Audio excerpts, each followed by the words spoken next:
Hello class ninth. देखिए भाई, यहाँ तक हम लोगों ने कर लिया था कोलॉइडल सॉल्यूशन। हम लोग डिस्कस कर रहे थे कोलॉइडल सॉल्यूशन। और फिर टिंडल इफेक्ट क्या होता है, लाइटिंग होती है, स्कैटरिंग होती है, फिर लाइट हमें दिखती है क्रॉस होने पे। तो ये टिंडल इफेक्ट हम लोग देख रहे थे। आगे चलते हैं, यहाँ से करना है टिंडल इफेक्ट से। See Tyndall line by line. हाँ, Tyndall effect can also be observe when a fine beam of light enters a room through a small hole. अगर होल है कहीं पे किसी कमरे में छोटा सा और वहाँ से लाइट एंटर कर रही है तो वहाँ भी टिंडल इफेक्ट आप देख सकते हैं। क्योंकि जैसे मान लो ये दीवार है मान लो, हाँ, और इधर कहीं सन है, ओके, यहाँ कहीं सन है।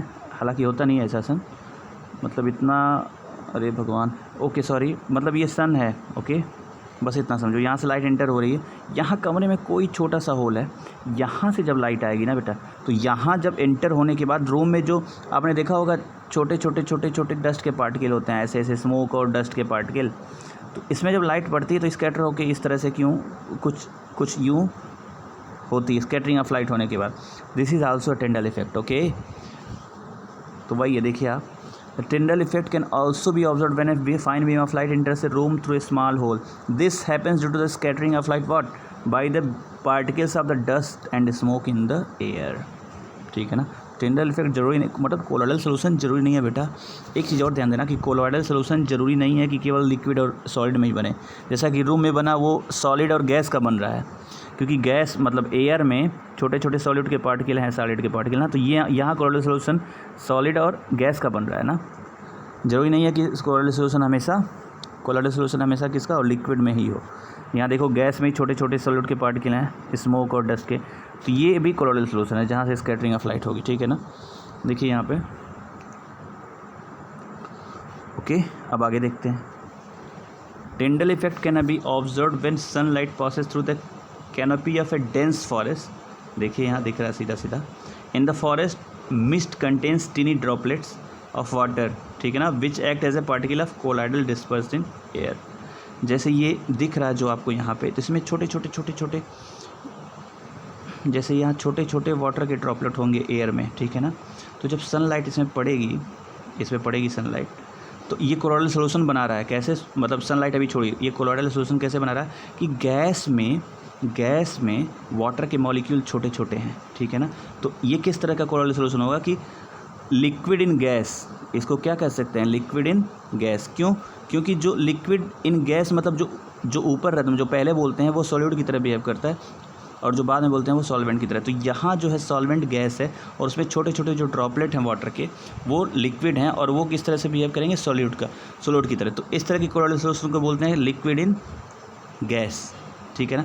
अब इस पर जब सनलाइट पड़ेगी तो गैस तो सॉल्वेंट है, लेकिन जो ड्रॉपलेट हैं वाटर मॉलिक्यूल के छोटे छोटे, वो सॉलिड की तरह, मतलब कोलॉइडल सॉल्यूशन की तरह काम करेंगे, कोलॉइडल सॉलिड की तरह काम करेंगे, और उनसे लाइट पड़ के स्कैटर होना शुरू होगी। तो यहाँ भी ये टिंडल इफेक्ट शो करता है। मतलब टिंडल इफेक्ट इज़ नॉट मतलब नेसेसरली ये नहीं है कि लिक्विड में ही होगा, या लिक्विड में ही हम ग्लास में पानी भरें उसमें कोलॉइडल सॉल्यूशन बनाएं तो इस तरह के।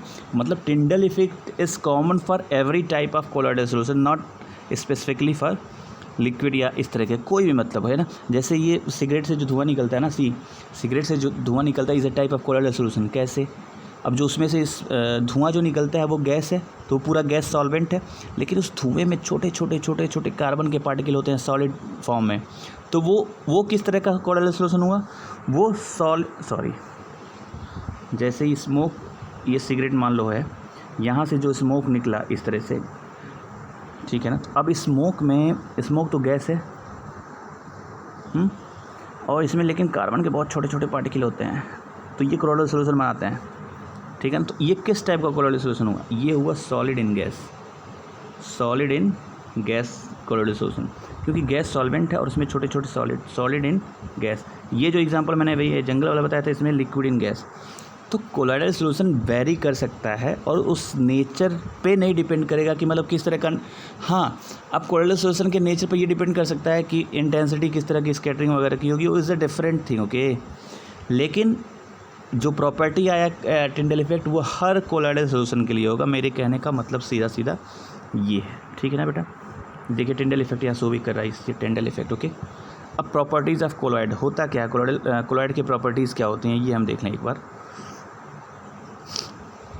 Sorry, a colloid is a heterogeneous mixture. पहली बात तो हेट्रोजेनियस मिक्सचर होगा, ये तो मैंने बताया था जब प्रॉपर्टी हमने शुरू की थी कोलॉइडल सॉल्यूशन की, तो उसमें बता दिया था कि ये क्या होगा,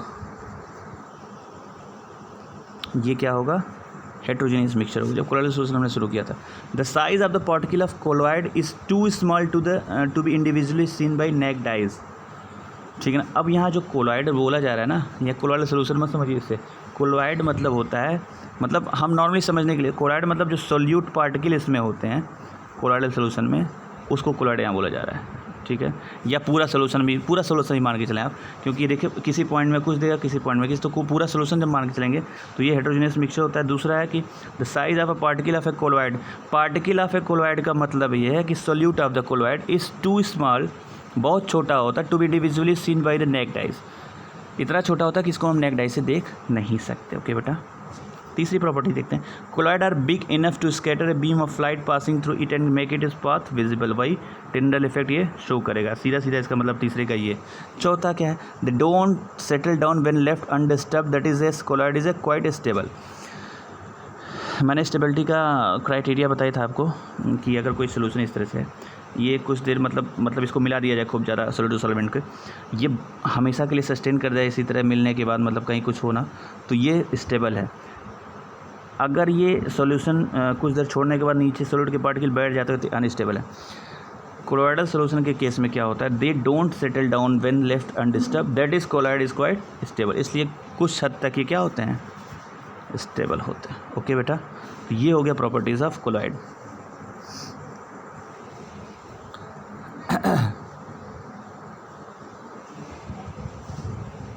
नेक्स्ट देखते हैं, they can not be separated from the mixture by the process of filtration. क्यों सीधा सीधा है, क्योंकि इसके पार्टिकल जो है बहुत है, नेक्ड आई से इनको देखा नहीं जा सकता, मतलब बहुत छोटे हैं with respect to what, solvent. वहीं सस्पेंशन के केस में क्या था कि वो इसकी तुलना में बड़े थे, तो फिल्ट्रेशन से उनको अलग किया जा सकता था कहीं हद तक, ठीक ना। लेकिन कोलॉइडल सॉल्यूशन के केस में वी कैन था, but a special technique of separation known as centrifugation. एक स्पेशल टेक्निक है सेंट्रीफ्यूगेशन, जिसकी हेल्प से can be use to separate the colloidal particles. For example, ये सेंट्रीफ्यूगेशन एक मेथड जिसकी हेल्प से हम कोलॉइडल सॉल्यूशन से सोल्यूट के पार्टिकल को या सॉल्वेंट के पार्टिकल को अलग कर सकते हैं। अब सेंट्रीफ्यूगेशन होता क्या, कभी आपने घर में देखा भी होगा, या कभी कहीं गांव में किसी के यहाँ गए हो, या अपने यहाँ ही गए हो, अपने यहाँ तो जाएंगे ही, ओके सॉरी। हाँ देखो, अगर देखा होगा अभी वो जो दही या मक्खन मथते हैं ना लोग, इस तरह से कुछ पॉट होता है, उसमें ऐसे एक होता है और इसमें ऐसे नुकीले टाइप के बने होते हैं चारों तरफ, और इसको रोल करते हैं, ऐसे ऐसे घुमाया जाता है बार बार। तो होता क्या है इसमें, मक्खन मतलब जितना भी होता है उसको जिसको मतलब जब इसको मसते हैं पूरा इसको उसमें डाल के, देखो इस तरह का होता है, और इसमें ऐसे नुकीले टाइप का कुछ होता है, अब इसको बोलते क्या है ये मुझे भी नहीं पता। और इसको जब पूरा ऐसे यहाँ पकड़ के इसको ऐसे रोटेट करते हैं काफ़ी बार इस पूरे सिस्टम को, मतलब जो भी मक्खन दही होता, मतलब जो भी होता है वो मलाई वगैरह होता है, उसको मथते हैं जब, तो पूरा क्रीम निकल के ऊपर आ जाता है, ठीक है ना। तो यही सेंट्रीफ्यूगेशन का प्रोसेस, यही समझिए। सेंट्रीफ्यूगेशन का एक और एग्जांपल मैं बताता हूँ आपको, वॉशिंग मशीन भी अब सेंट्रीफ्यूगेशन का मतलब होता है ना कि सेंटर से चारों तरफ उसको रोटेट करवाना, इस तरीके का कुछ है ना। अब यही समझो आप, सेंट्रीफ्यूगेशन, सेंट्रीपिटल, सेंट्रीफ्यूगेशन फोर्स, ये सब मैं बताऊंगा फिजिक्स अगर डील करेंगे हम, लेकिन सेंट्रीफ्यूगेशन ये एग्जांपल आप समझ लो। वॉशिंग मशीन में भी क्या, कपड़े डाल देते हैं, वो चारों तरफ ऐसे रोटेट करता है, इस केस में भी आप चारों तरफ देखो रोटेट करते हैं कई बार, तब ये क्रीम ऊपर आ जाती है। इसी तरह कपड़े में भी वॉशिंग मशीन में काफ़ी बार जब रोटेट करेंगे तो उसका मैल जो है निकल के बाहर, ठीक है ना। तो ये सेंट्रीफ्यूगेशन का कॉन्सेप्ट यही है कि मेन सिस्टम को रोटेट करा के काफ़ी बार क्लॉकवाइज और एंटी क्लॉकवाइज, उससे जो हमें निकालना है या जो सेपरेट करना है वो हम सेपरेट कर लें, ये क्रीम हो या गंदगी हो जो भी हो, ठीक है ना। तो ये है, यहाँ तक आप करें, कल से यहाँ से डिस्कस करेंगे। अगर कोई डाउट है समझने में तो you can ask, okay directly. Thank you.